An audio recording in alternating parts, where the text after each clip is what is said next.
సంవత్సరం లోపు బ్యాంక్స్ లేదా ఎస్ఎస్సి వంటి గవర్నమెంట్ జాబ్ క్రాక్ చేయాలంటే కాంటాక్ట్ చేయండి లీస్ అకాడమీ.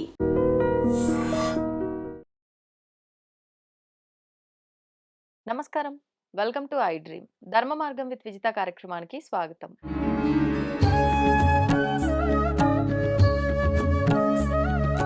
ప్రస్తుతం మనతో పాటు ఉన్నారు ప్రముఖ ఆధ్యాత్మికవేత్త ప్రొఫెసర్ సత్యనారాయణ మూర్తి గారు. ఇప్పుడు వారితో మాట్లాడతాం.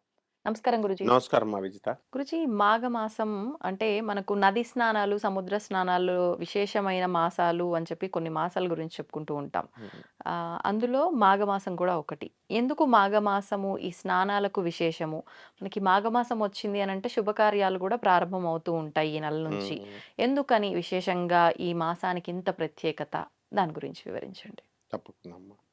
మనకి సూర్య భగవానుడు దక్షిణాయనం నుంచి ఉత్తరాయణం వైపు ప్రయాణం చేస్తాడు మకర సంక్రాంతి రోజు నుంచి. అవును.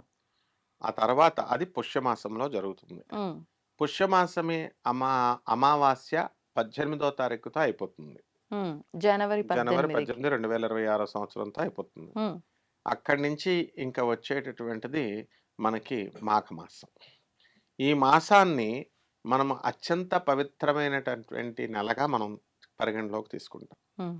సూర్యనారాయణమూర్తికి సంబంధించినటువంటి మాసం ఇది. అందువలన మనము రథసప్తమి, భానుసప్తమి ఇవన్నీ కూడా ఈ మాసంలో రావడానికి గల కారణాలు అవి. ఆ తర్వాత మాఘమాసంలో ఏమిటి అని అంటే కార్తీక మాసము బాగా ఫేమస్. ఎన్ని నెలలు ఉన్నా 12 నెలల్లో కార్తీక మాసంలో స్నానాలు, నదీ స్నానాలు ఎలాగైతే చేస్తామో అదే విధంగా మాఘమాసంలో కూడా నదీ స్నానాలు, నుయ్యలలో బావుల్లో నుంచి నీళ్లు తీసుకొని స్నానాలు చేయడము, తలంటు స్నానాలు మొత్తం 30 రోజులు మగవాళ్ళు. ఆడవాళ్ళు చేసే జుట్టు కష్టం అవుతుంది కాబట్టి ముఖ్యమైనటువంటి తిథుల్లో వీళ్ళు చేస్తే సరిపోతుంది. అమ్మవారు కాబట్టి శుక్రవారం ఏదో చేసుకుంటే సరిపోతుంది. అలా ఈ మాఘమాసంలో ఫస్ట్ స్నానానికి ప్రాధాన్యత. మాఘమాసం రోజున ఎప్పుడైనా సరే స్నానం చేయకుండా కనుక భోజనం చేసినట్లయితే ప్రత్యేకించి ఎవరినో మర్డర్లు చేయడం, ఎవరినో అత్యాచారాలు చేయడం అలాంటివి ఏం చేయనవసరం లేదు. పాపం డైరెక్ట్ మన దాంట్లో యాడ్ అయిపోతుంది స్నానాలు చేయకుండా. బ్రహ్మదేవుడు సృష్టించి వరే నాయన 3 పూట్ల స్నానం చేసి 1 పూట భోజనం చేయరా అని దండర వెయ్యి ప్రజలందరికీ అంటే వాడు ఏం చేస్తాడంటే బ్రహ్మలోకం నుంచి మానవలోకానికి వస్తూ మధ్యలో మర్చిపోయి 3 పూటల అన్నాలు తినండి, భోజనం చేయండి, 1 పూటే స్నానం చేయండి అన్నాడు. అందువల్లనే మానవులకి ఇంకా ఆ 1 పూటే స్నానాలు చేస్తారు. ఆ 1 పూట కూడా చాలా కష్టంగా మధ్యాహ్నం 1 గంటకు చేసేవాళ్ళు ఉన్నారు, సాయంత్రం ఏకంగా చేసేవాళ్ళు ఉన్నారు 4 o'clock వరకు. అలా ఎక్కువ మంది మెజారిటీ. అందువలన ఈ మాఘమాసంలో అలా చేయకూడదు. ఎన్ని పనులు ఉన్నా కూడా సూర్యోదయానికంటే ముందే సూర్యుడితో పోటీ పడి మనం అట్లీస్ట్ సూర్యుడికి అటు ఇటులో +1 or -+1 లాగా సూర్యుడు ఆ సమయంలో చేసి సూర్య భగవానుడికి చక్కగా ఆ నెల చేసేవాళ్ళు ఉన్నారు. వాళ్ళు విచిత్రంగా ఏమిటంటే 90 సంవత్సరాల పైన బ్రతుకుతారు. ఈ మాఘమాసంలో ఆరాధన మా నాయనమ్మ గారే దానికి ఉదాహరణ. నేను ఎంతో మందిని చూశాను. అసలు సూర్యనారాయణమూర్తి పూజ ఏమిట్రా, మన ఇంట్లో వెంకటేశ్వర స్వామి కదా కులదైవం అనుకునేవాడిని నేను. ఆమె సూర్యనారాయణమూర్తికి తెగ దండాలు పెట్టేసేది అండ్ సన్నగా ఉండేది. మొత్తం 90 years పైన బ్రతికారు. అంటే సూర్యారాధన చేసిన వాళ్ళు సన్నగా ఉంటారా? సన్నగా ఉంటారు అంటే కర్ర శరీరం లాగా ఎనర్జెటిక్, 0 size. బామ్మలైనా 0 size, కరీనా కపూర్ లా అయిపోతారు. కాబట్టి మగవాళ్ళు కూడా అలాగే అయిపోతారు, మహేష్ బాబు లాగా అయిపోతారు 90 years ఈ లాజిక్ తెలిస్తే అందరూ ఈ డైటింగ్లు, ఈ ట్రీట్మెంట్లు అన్ని బంద్ చేస్తారేమో గురుజీ. ఎందుకని వాళ్ళందరూ పొట్టగొడతారు మీరు? పూర్వం నుంచి ఉన్న వాళ్ళని చూడండి కావలిస్తే, పూర్వంలో ఉన్నటువంటి పెద్దవాళ్ళు వాళ్ళు సూర్య నమస్కారాలు చేస్తారు.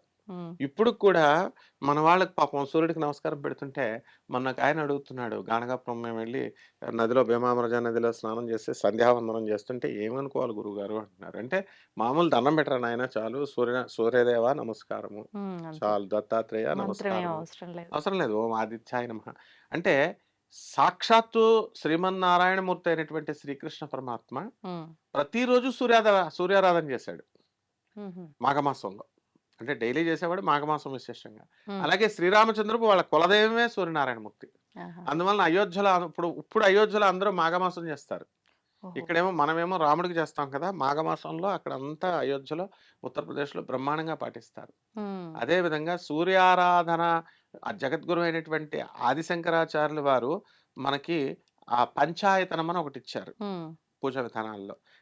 సౌరం ఫస్ట్ సౌరం సూర్యుడిని పూజించే వాళ్ళంతా సౌరం. హ్మ్. గణాపత్యం వినాయకుడిని పూజ చేసేవాళ్ళు వినాయకుడిని. తర్వాత శైవం హ్మ్. శివుడిని, వైష్ణవం తర్వాత శక్తిని పూజ చేసేవాళ్ళు, అమ్మవారిని పూజ చేసేవాళ్ళు శక్తి మా బ్యాచ్. నువ్వేమో శైవం బ్యాచ్. శ్రీరామచంద్రుడు, శ్రీకృష్ణుడేమో సౌరం బ్యాచ్. అందువలనే శ్రీకృష్ణ పరమాత్మ 120 సంవత్సరాల పైనే ఉన్నారు. అందువల్ల ఎవరైతే సూర్యనారాయణ మూర్తికి చేస్తారో చక్కగా పసుపు పువ్వులు ఆయనకిష్టము. హ్మ్. చిక్కుడుకాయలు అందుకే ఈ యొక్క మాఘమాసంలో మనకు అందుబాటులో దొరుకుతాయి. ఓకే. రథసప్తమి రోజున మనం చిక్కుడు ఆకులతో రథాన్ని కట్టి చిక్కుడు కాయలతో హ్మ్. రథంలాగా లాగుతాం. భాను సప్తమి అని ఎప్పటికప్పుడు వస్తూ ఉంటాయి మనకి ప్రతి నెల కూడా. హుహుహు. కాబట్టి అరసవెల్లిలో ఒక దేవాలయం ఉంది సూర్యనారాయణ మూర్తికి. ఈ దేవాలయంలో ఇంద్రుడు అహల్యని అత్యాచారం చేసినప్పుడు మోసపూరితంగా అనుభవించినప్పుడు గౌతమ మహర్షి శపిస్తాడు. సహస్ర యోనులైపోగాక ఆ శరీరమంతా. నువ్వు చేసిన తప్పు నీకు కనబడాలి. మొత్తం నువ్వు చూసుకుంటే జుగుప్సాకరంగా యో సహస్ర యోనులనేసరికి ఆయన భయపడిపోతాడు. హ్మ్. భయపడిపోయి నేనసలే దేవతలకు రాజుని. నాకు అందరూ చూస్తే సిగ్గు ప నాకు షేమ్ అని జెప్తే అప్పుడు పోన్లే అని మహర్షులు ఎప్పుడు గూడా చాలా దయామయులు. హ్మ్. వాళ్ళేం జేస్తారంటే, "నీకు మాత్రమే కనబడుతుంది" అని ఆహా! జెప్తాడు. మిగతా వాళ్ళకి కనబడదు. దాన్ని బాగుండదని, అసహ్యంగా ఉంటుందని సహస్ర నయనాలుగా వర్ణిస్తాం మనం ఒక కవులు. హుహు. అటువంటి ఆయన కుష్టు వ్యాధొచ్చింది. ఈ సహస్ర నయనాలు పోగొట్టుకోవడానికి, అలాగే మన సూర్య భగవానుడి దగ్గర రథసారథ్యం వహించే మాతలి అనేటటువంటి ఆ హ్మ్. సారథి వీళ్ళందరూ కొన్ని కొన్ని సందర్భాల్లో వీళ్ళకి రోగాలొచ్చినప్పుడు వచ్చి ఈ ఇంద్రుడు వీళ్ళంతా అరసు వెళ్ళొచ్చి తన వజ్రాయుధంతో ఇలా కొట్టగానే అక్కడ సరస్సు పుట్టింది. ఇప్పటికి కూడా ఉంటుందది. హ్మ్. అందులో స్నానం చేస్తే ఎవ్వరికైనా సరే ఇటువంటి చర్మ వ్యాధులు, రోగాలు అవన్నీ కూడా తగ్గిపోతాయి. ఓకే. తగ్గిపోయిన తర్వాత లోపలికి వెళతాము. సూర్యనారాయణ మూర్తిని దర్శనం చేసుకుంటాం. హ్మ్. అయితే ఈ యొక్క రథసప్తమి రోజున మాత్రమే ఆ! ఆ యొక్క సూర్య కిరణాలు ఏ విధంగా డిజైన్ చేసి కట్టారంటే ఆ గుడిని చూడండి దేవతలు. హ్మ్. ఫస్ట్ కిరణాలు సూర్యనారాయణ మూర్తి పాదాల మీద పడతాయి. అది విచిత్రం అన్నమాట ఇక్కడ. హ్మ్. అలాగే కోణార్క్‌లో కూడా మనకి భువనేశ్వర్‌లో ఉన్నటువంటి కోణార్క్ కూడా సూర్యనారాయణ మూర్తి పూజలకి కేటాయించబడింది. అక్కడ కూడా మనకి సూర్యుడు ఈ వితౌట్ ఎనీ కింద ఏ పొ బ్యాలెన్స్‌లేమి లేకుండా, ఏ ఆధారాలు లేకుండా సూర్యనారాయణ మూర్తి విగ్రహం గాలిలో ఉంటుంది. హ్మ్. గాలి ఇలా ఉంటుంది గాలిలో. హా! కింద ఏమీ ఉండదనమాట. అంటే మాగ్నెటిక్ పవర్‌తో అన్నీ బ్యాలెన్స్ చేసి దాన్ని నుంచోపెట్టింది టెక్నాలజీ ఆ రోజుల్లోనే ఉంది.